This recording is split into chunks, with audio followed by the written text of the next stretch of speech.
Tonight, as the top two party leaders take their budget dispute on the road, Ottawa buzzes about Conservative MPs.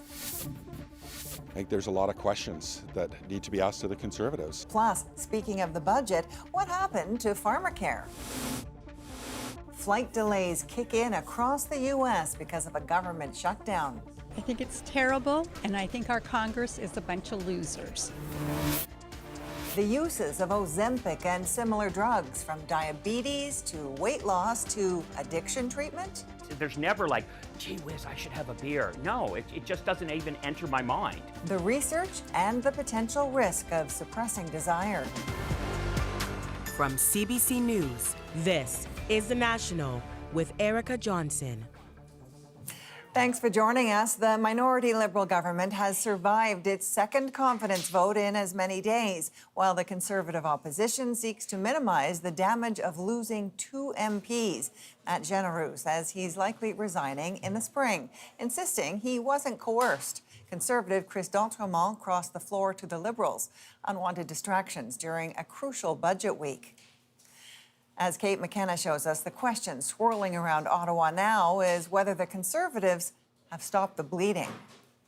In the last election, Conservatives are trying to contain the damage after a high-drama floor crossing and a resignation. the only rumors I've heard of intimidation and harassment are from Liberals badgering Conservatives in elevators and calling them at home.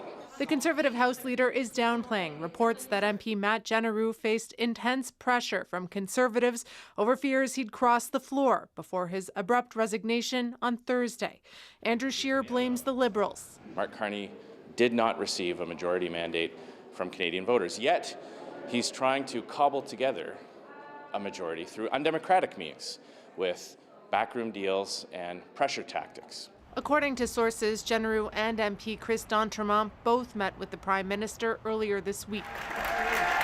D'Entremont crossed the floor to join Carney's team, and sources say Liberals thought Genereux might follow. Obviously, there have been conversations through multiple different channels. I'm not at liberty to share them. But instead, 2 days later, Genereux announced plans to resign his seat, saying there was no coercion involved in his decision and that he considers his colleagues in the Conservative Party very close friends.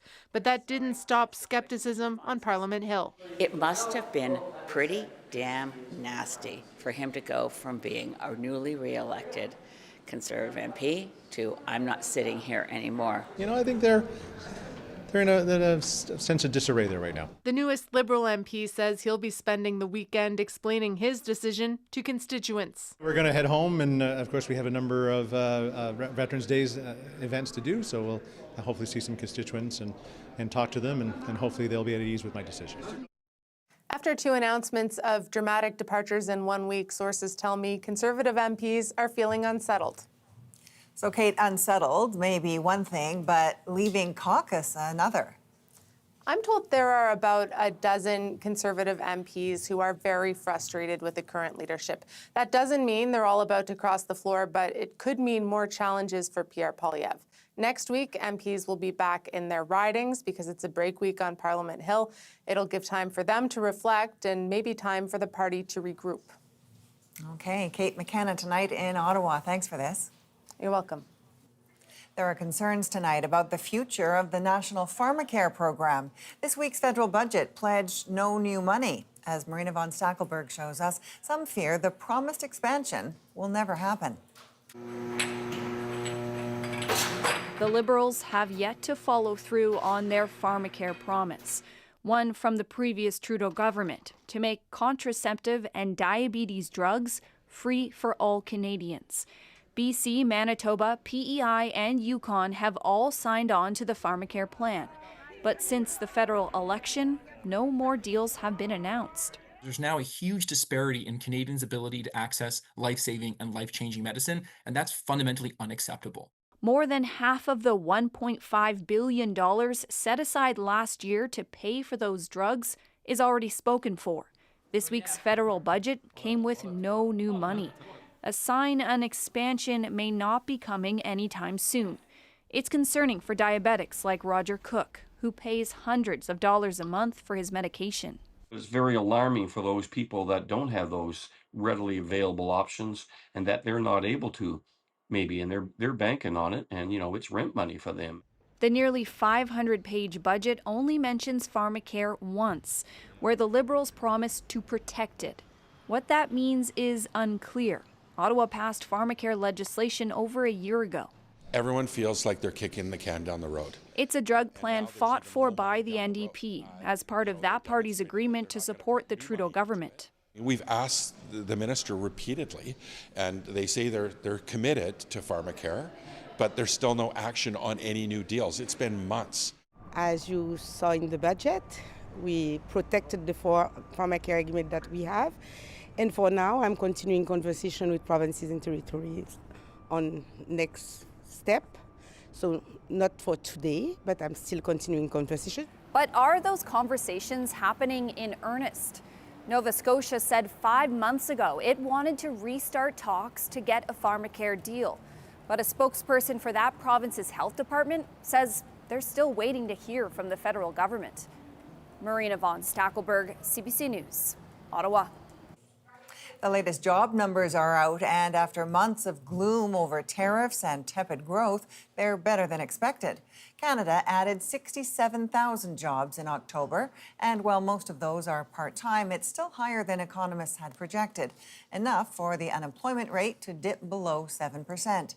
Even youth unemployment, which has been rising since February, fell slightly. 10 months after Canada's Food Inspection Agency ordered a cull of hundreds of ostriches at a BC farm, it's finally happened. The divisive saga split a local community where tonight, as Brady Strachan shows, there's both anger and relief. 33 and 4. As dusk fell Thursday, the cull began. In a large enclosure built of straw bales, agents with the Canadian Food Inspection Agency and their contractors destroyed about 300 ostriches in an operation that lasted hours, as the owners of the birds and their supporters raged at RCMP officers deployed to keep the peace. I will hold every one of you responsible to the day of my last breath. Late last year, avian flu was detected on the farm. The CFIA ordered the cull, saying destruction of the animals was necessary to prevent the spread of the disease. A nearly year-long legal battle finally ended on Thursday, allowing the agency to proceed. As dawn broke on the farm, its owners reflected on their loss. Today is a day of mourning and grief, but we're going to go on from here to see the Canadian Food Inspection Agencies held accountable. The farm's plight has drawn supporters from across the country and beyond. I prayed so hard that we were going to win this. For Val Rilkoff, the cull is a case of a government agency going too far. They stole these people's livelihood.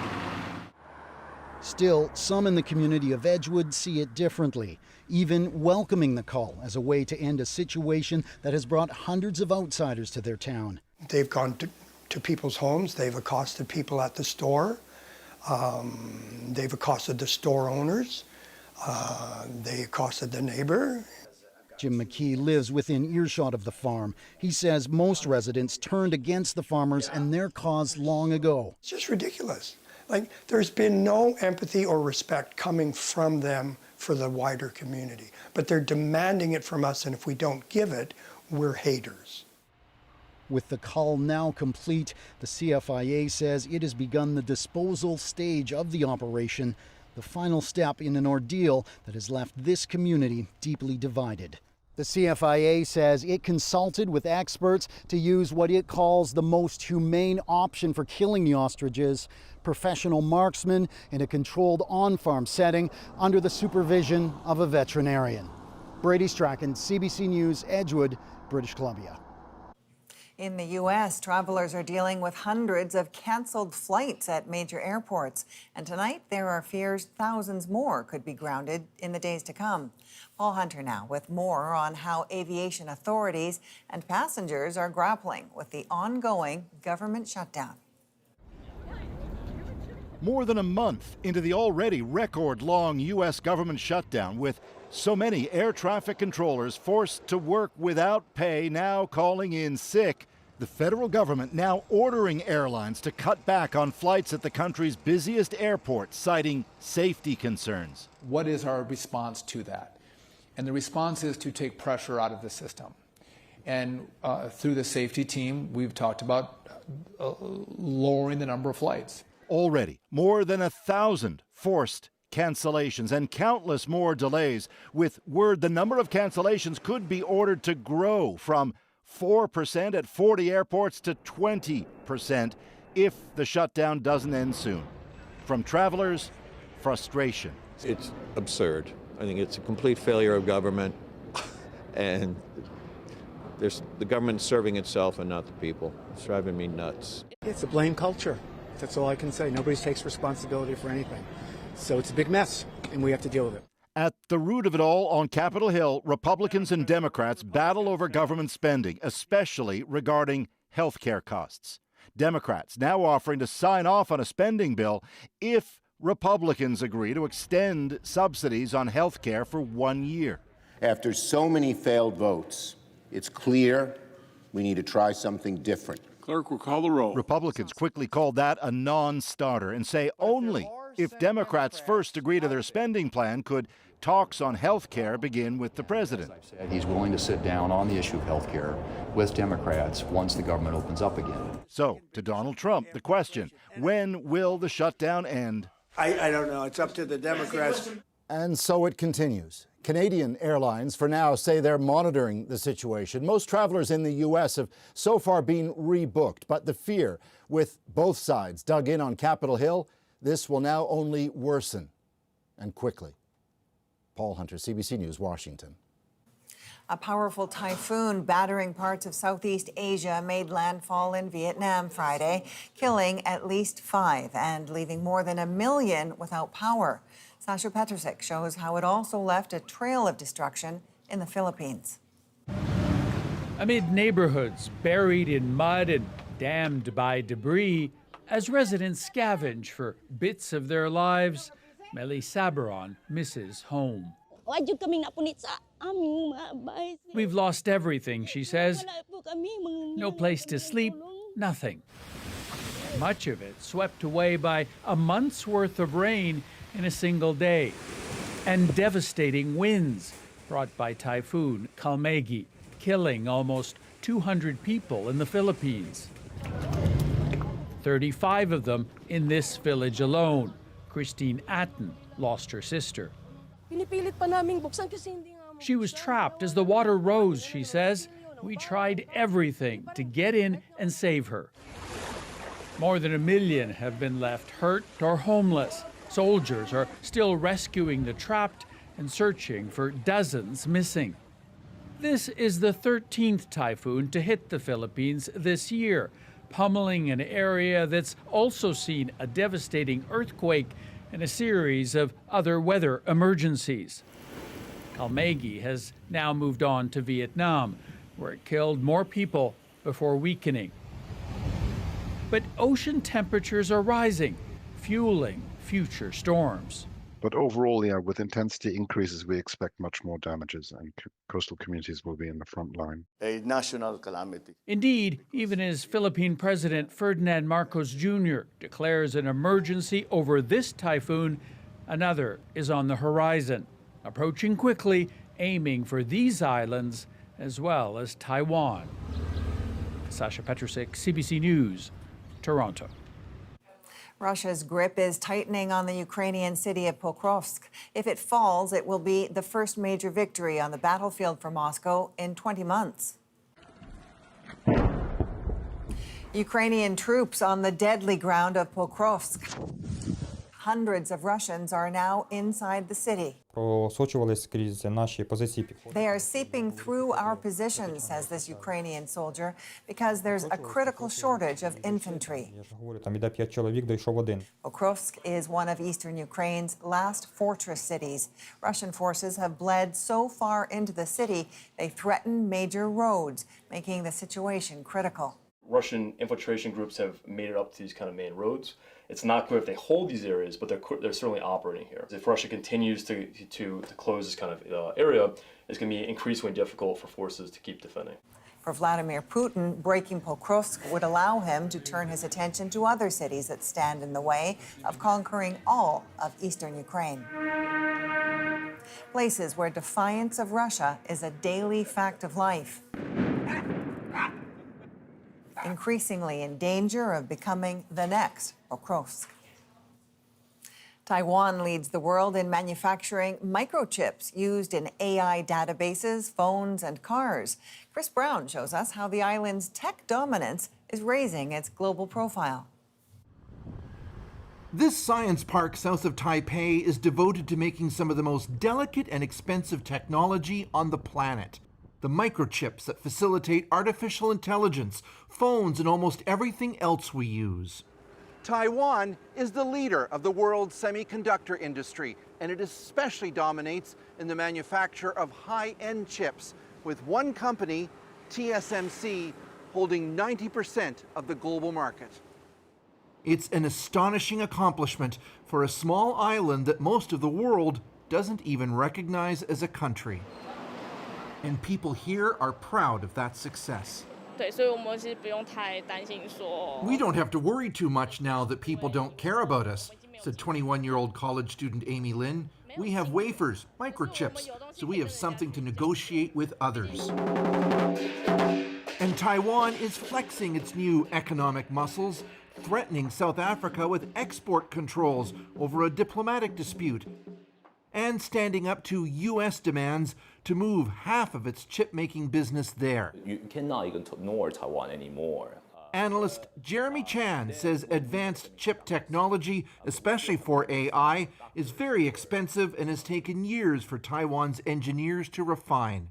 So it become very, very efficient. I think only Taiwan can achieve this kind of standard of efficiency. But China is trying. Min Wu of Macronics, a pioneer of chip production in Taiwan, says he believes with its huge resources, China's industry is catching up. My guess, they are very close now. They are very close. Taiwan faces an existential threat, though, from China, which has vowed to reclaim the island by force if necessary. So analysts say for Taiwan's government, the challenge is in deciding how to turn its success with chips into political leverage. Chris Brown, CBC News, Hsinchu, Taiwan. Some people who are taking drugs like Ozempic say they're experiencing some unexpected side effects. There's no desire. That's just it. There's no desire. There's never like, gee whiz, I should have a beer. No, it just doesn't even enter my mind. Is it a prescription to cut back on more than just food? We look at what the latest research says next. From Kendrick to K-pop. The stage is set for the Grammys. And the Canadian teenager towering over the competition on the court. This is as loud as it's been all night. The moment he made history. We're back in 2.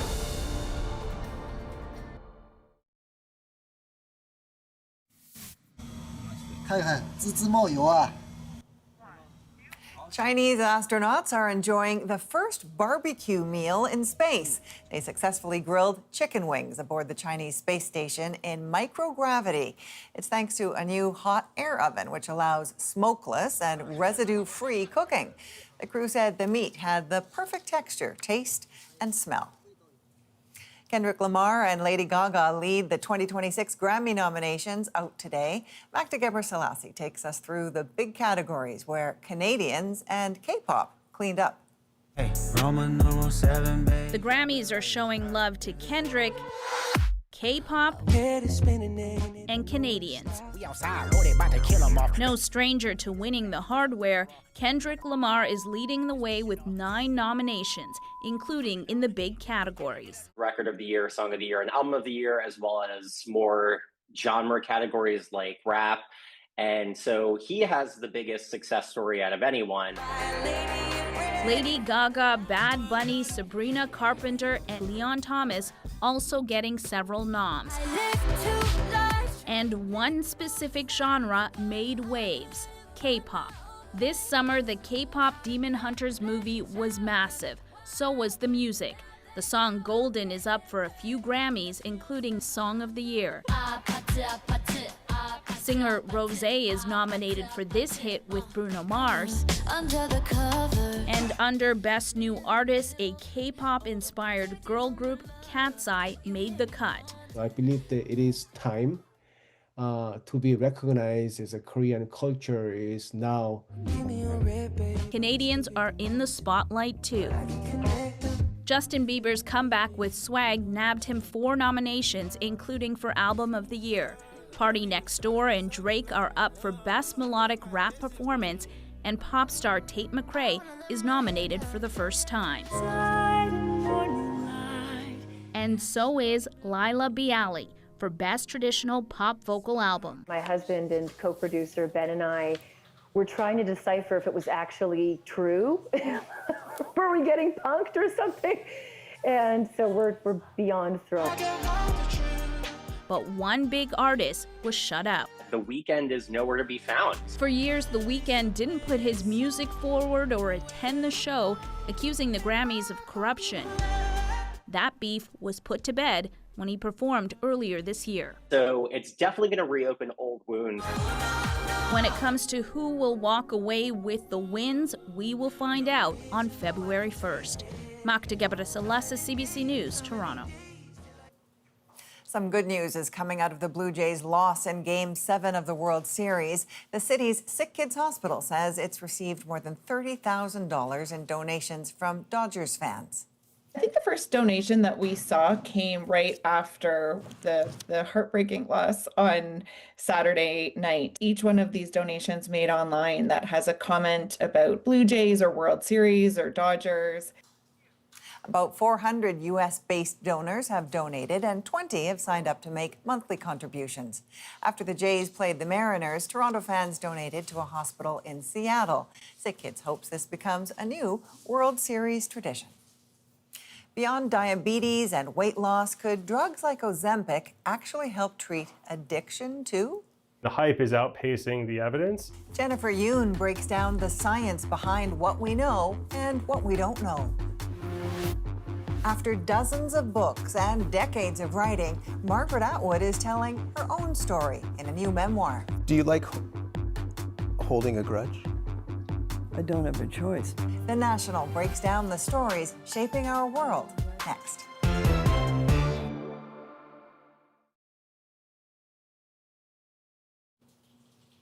A growing number of Canadians who rely on well water are in a state of constant worry. Months of relentless drought is leaving wells bone dry. And as Selena Alders shows us, it's forcing families to dig deeper into the ground and their bank accounts. Garnet Hill has been without running water at his home in Nova Scotia for months. He's finally decided enough is enough. This year, the well was extremely low. We've got about a foot of water in our well, and I can't go through another summer. This past summer was one of the driest on record for parts of Atlantic Canada. Some regions even experienced extreme drought. The retiree from St. Margaret's Bay, just outside of Halifax, is spending over $20,000 to have a new well drilled. And he's not the only one making the costly investment to secure a steady water supply. Been very busy. I'd say probably double to almost triple the workload compared to years prior. Arthur Jefferson owns a well drilling company. He says they get up to 30 calls per day from desperate homeowners who found themselves without water. This agriculture expert says the situation is rare, with drought conditions still gripping parts of every province and territory. We typically don't see drought conditions on a national scale very often. We are very used to seeing extreme drought conditions in one region or the other. In parts of rural Ottawa, low water advisories have been in place since September. This resident, who lives just 30 minutes west of Ottawa, has been relying on water deliveries and filling up jugs at a local arena. The situation is getting dangerous. We're heading into the winter months and people are rationing water, which is incredibly unsafe. Back in Nova Scotia, Jefferson is drilling as much as possible, trying to ensure people get access to water before the winter hits. Jennifer Hill, his new well is a glimmer of hope amid what's been a stressful and dry several months. Selena Alders, CBC News, St. Margaret's Bay. Now it's time to dig deeper into the news shaping our world. Literary icon Margaret Atwood doesn't hold back when it comes to hard feelings. I don't have a choice. I'm a Scorpio. We hold grudges. The celebrated author talks about her new memoir. But first, There's no desire, there's never like, gee whiz, I should have a beer. puzzling patient data is showing popular weight loss drugs like Ozempic may have the potential to treat drug and alcohol addiction.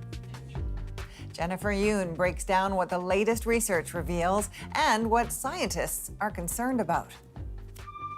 This is a can I've had now for 4 years on the shelf, and that wouldn't have happened in the past. On average, Mike McCluskey says he used to drink between 4 to 5 drinks a night, sometimes up to 10. But all that changed when he started taking Ozempic for weight loss. Along with 110 pounds, he lost his appetite for alcohol. There's no desire. That's just it. There's no desire. There's never like, gee whiz, I should have a beer. No, it just doesn't even enter my mind. He's not alone. You may have heard this before. It's so crazy. I no longer get that desire to want to go get a margarita. It appears that these medications also help reduce cravings for alcohol, nicotine, even opioids. My husband didn't want to drink anymore. Researchers sifting through past patient data have found people taking drugs like Ozempic, GLP-1 receptor agonists, tend to take less of all kinds of vices. Alcohol, cannabis, opioids, even things like caffeine consumption and compulsive shopping tend to decrease. But they're not sure what exactly is happening, and they're working on solving that puzzle, some here in Canada. So, is Ozempic an anti-desire drug? What do we know, and what don't we know? One thing we know, these drugs have an impact on our brains. To get to the bottom of this, we need to understand how desire works in the brain. And for that, we need to talk about dopamine. It's a neurotransmitter that gets released when you do something that feels good, like eating a bite of this cake. That dopamine release is essentially telling me, that felt great, do it again. And it's giving me a surge of motivation to repeat the action. That system, the reward system, is what researchers think is being affected by drugs like Ozempic. We have reasons to believe that this researcher just finished a phase 2 clinical trial looking at how GLP-1s affect this reward system. Just lie down, please. Rest your head. He's having me do the same cognitive test he gave to 72 study participants, some on a GLP-1, others on a placebo. He's measuring how much energy I'm using as I follow complicated directions. Do you want to do something hard and potentially gain more, or do you want to do something easy and earn less? The question, how hard are you willing to work for a cash prize? And does that change when you take GLP-1s? He's studying this in those with depression who suffer from low energy and motivation. We need to understand better what drives these problems with motivation in people with depression, and we need better treatments for it. He thinks his findings could be helpful to understand what GLP-1s do to our brains more generally. That could also help treat addiction. How central is motivation in addiction? It's critical. So this is our bar laboratory. If GLP-1s target motivation, desire, and pleasure, that could make it a game changer, says this addictions researcher. Addiction is complicated, and that's why the existing medications we have are generally drug-specific. So opioid drugs for opioid use disorder, nicotine drugs for tobacco use disorder. What's really exciting about these GLP-1 agonists is that they seem to be helpful for a variety of substance use disorders. To know if GLP-1s could help treat addiction, we need good randomized controlled trials. But there are very few testing that link so far. The hype is outpacing the evidence. In one recent study, researchers at the University of Southern California gave heavy drinkers a choice. Take a drink at a fake bar that's actually a research lab, or get some cash. Researchers also kept track of how much people were drinking at home, comparing a group of people on the GLP-1 and Ozempic to another group on a placebo. People who were taking semaglutide reported reductions in their weekly alcohol craving relative to placebo. And we also found that the medication group reported reductions in quantity consumed per drinking day. And while the emerging data is promising, researchers are hungry for long-term data to make sure these drugs are effective and won't cause harm. There are receptors in the brain. This psychiatrist says there are already several studies proposed at the Center for Addiction and Mental Health looking at GLP-1s for nicotine and alcohol use disorders. And just making sure that we have the solid evidence base to understand not just that they work, but how they work and the potential side effects. Some side effects are already well known: nausea, diarrhea, stomach pain, constipation, and vomiting. Others are just starting to be understood. There's some concern that these drugs may also reduce motivation for other things, like motivation for physical activity, motivation for socializing. They may be sort of anti-pleasure or anti-desire drugs, and that's not necessarily a good thing in terms of promoting a healthy recovery. A key part of addiction recovery is a healthy lifestyle, according to experts like McKillop. That depends on the pleasure people find in life, like exercise, hobbies, and the company of loved ones. So an unexpected impact on the brain. But Jennifer, this is just one of several unexpected benefits linked to the drug that scientists are investigating? Yeah, studies have linked these drugs to lower risks of dementia, heart attacks, and strokes, but these drugs haven't been approved for these conditions, and scientists are also learning about unexpected risks too, like pancreatitis. Researchers say there's still so much we don't know about these drugs, even with popularity skyrocketing and generic versions looking poised to hit the market starting next year. Okay, thanks for this, Jennifer Yoon in Toronto. Now here's a story we're working on for next week. Lindsay Duncombe digs deeper into the proposed expansion of a northern BC mine and the reasons it wound up on the Prime Minister's major projects list.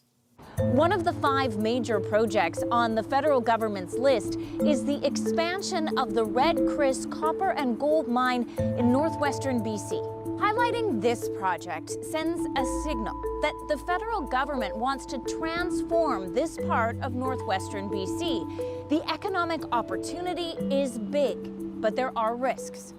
Why does Newmont want to expand? The copper is a very attractive mineral within our portfolio. Why so attractive? Copper conducts electricity. Want solar panels? You need copper. Want EVs? Copper. Want to build transmission lines, AI data centers, battery storage? Copper, copper, copper. Coming up, a celebrated Canadian author pulls no punches in her new memoir. There are some people who remain unnamed in the book. They're still alive. And there are some people who are still alive who are named. They don't mind because I say nice things about them. Margaret Atwood reveals the connections between real life and art next.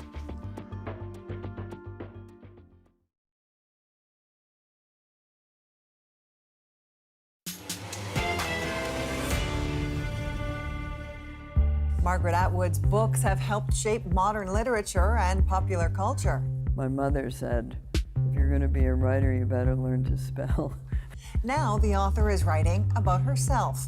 Atwood's long-awaited memoir, released this week. I think I was nervous about the ending. It's not going to end happily ever after, Matt.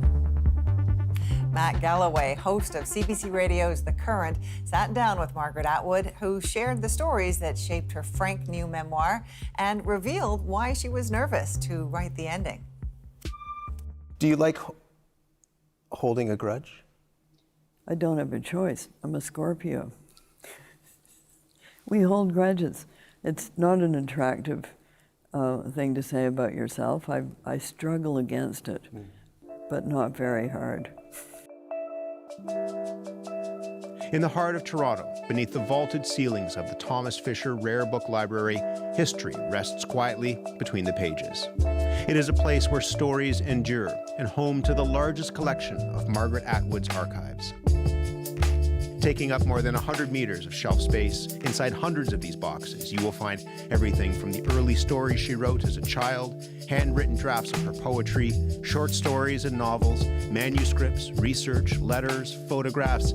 Even Margaret Atwood's artwork is here. Few authors have shaped the landscape of modern literature and popular culture like Margaret Atwood. For more than 6 decades, she has challenged the way we see the world through her examinations of power, identity, and the human spirit, her playfulness and a sense of humor that can surprise you, and her prescient warnings of dystopian futures in novels like The Handmaid's Tale. And now, after writing more than 50 books, Margaret Atwood is finally sharing her story with Book of Lives, a memoir of sorts. This is my conversation with one of Canada's true national treasures. The last time you and I spoke, we were on a stage and you were finishing this book and you said you were nervous about it. Why would you be nervous about telling your own story? Well, I think I was nervous about the ending. Yeah. It's not going to end happily ever after, Matt. Just letting you know. Just in case people don't know where Yeah. the ending goes. What did your parents think of you declaring that you wanted to be a writer? I think they were horrified. Horrified? Probably. What? I think they were, she'll get over it. But being my parents, they didn't say any of this. My mother said, if you're going to be a writer, you better learn to spell. I was a bad speller. A lot of writers are because they spell by ear. So I said others will do that for me, and they have. So then they invited a journalist to dinner, and he said that if I were going to work for a newspaper as a female person, I would end up writing the obituaries and the ladies' pages, and that would be it. So then I thought, well, maybe I should go to university after all. You say in the book that, I mean, at that time, there wasn't, and you're hinting at this, there wasn't really a literary scene in this country. And you say Well, there was. It was just very underground and quite small. You say the Canadians didn't respect writing, especially Canadian writing. At that time, that is absolutely true. And I was told by other people, if you want to be a writer, you better go to England, or you'd better go to New York, or if you were French speaking, you should go to Paris. Why didn't you do that? Why did you stay? Well, I did go to the States, but not as a writer. I went as a graduate student. Why did I come back and stay?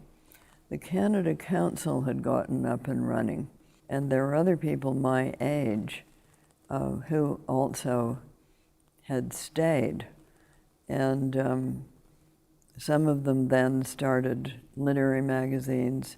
Some of them started little publishing companies, and I got associated with one of those. When I came into this space here, I just looked over behind us, and there's an early draft of The Handmaid's Tale. Yes. How do you understand why so many people say that it's more relevant now than it was even when it was published? It wasn't very relevant when it was published. That's just it. What have you learned about how, I mean, I think people see what's going on right now, and they see people being, scooped off the streets and put onto planes and sent off to other countries and whatever, and they're wondering how they push back. They're wondering how they fight back against that. What have you learned about that? Okay. You just had a huge No Kings event in the United States, so that's part of it. There's a lot of pushback through the courts. But when I see, these facilities being built and people being scooped with no warrant and things, it's the 30s. And it's also, violently unconstitutional.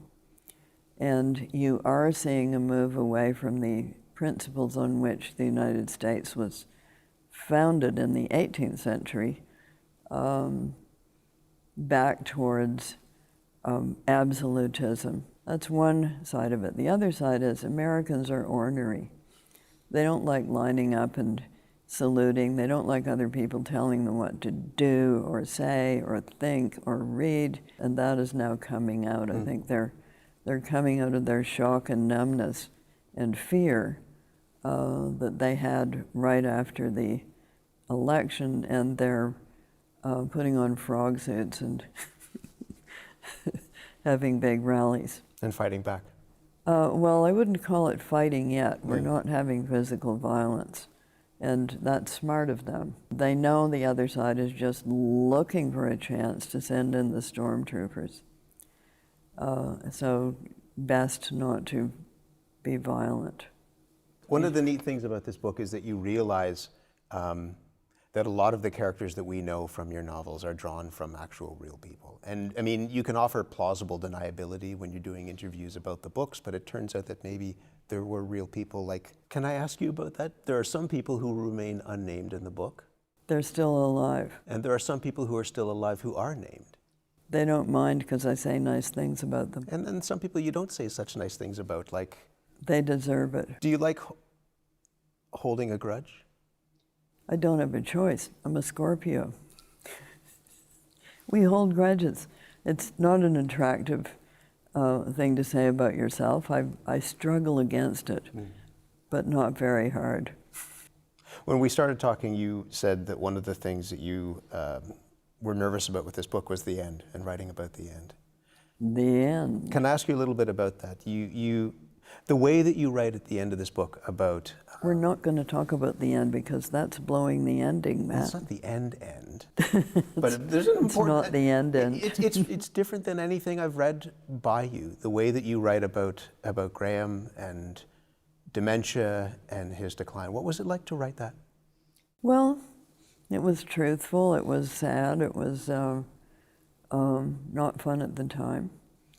And parts of the book were fun at the time. Parts of it weren't fun at the time, but were funny afterwards. And this is just an interlude in which things are sad. You read his poem as well? Yes. What did Graham make of you reading his poem? I think he liked me holding his hand. You say in the book that he would look at you and he would think canoe trips. Well, that's a joke. So, you know, in those days, people look at you and they think different things. But I think he thought canoe trips. Because it's not easy. It's not easy always to find somebody who'll go on canoe trips with you and be any good at it. There's a line at the end of, or near the end of the book, that says, "Art is long, life is fleeting, the shadows lengthen, it's hard to shake the feeling I'm living in the half-life of a partial eclipse." Oh, you're not very old yet, are you? I'm older than I've ever been. And it's your birthday. Happy birthday. Thank you. Yeah, well, this is just what happens when you get older. What do you want? I hope the time is long, but what do you want to do with the time you have left? Oh, you put that so succinctly. I'm not sure. I wouldn't tell you anyway. And I certainly wouldn't tell you what I'm working on, so don't even ask. But, you know, I can still walk. This is good. And you can watch the extended version of The Current's interview with Margaret Atwood and even see her give Matt his own personal palm reading on our website, cbc.ca. Up next, he's 7'9" and making college basketball history. All the other players were cheerful for him. He was excited. The Canadian teen who just set a big record. Next.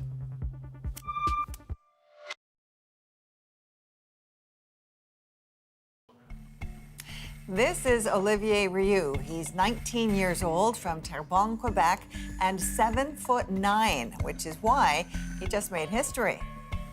He already holds a record for world's tallest teenager, and after making his NCAA debut, he can add tallest college basketball player. And to talk about that moment, we caught up with his dad. Standing in at 7'9", officially the new record for tallest college basketball player. It was very emotional. Olivier made history for being the tallest player on the field for a college basketball game in the NCAA D1. It was a big game. He was able to go on the floor and play just a bit. It was enough for the crowd to be wild. This is as loud as it's been all night. Lots of people sometimes don't understand. Being tall, 7'9" is good, but you have to be ready to be on the floor to to be there. All the other players were cheerful for him. He was excited. I wasn't expecting all the media, but it's okay. It's a few times Olivier is going viral.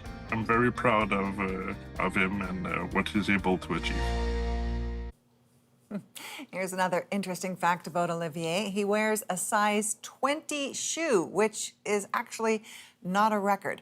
His dad says, well, it's a very cool achievement to be the tallest college basketball player. There's a whole lot more to Olivier, and he's excited to see where his career goes. He is hoping Olivier makes it to the NBA.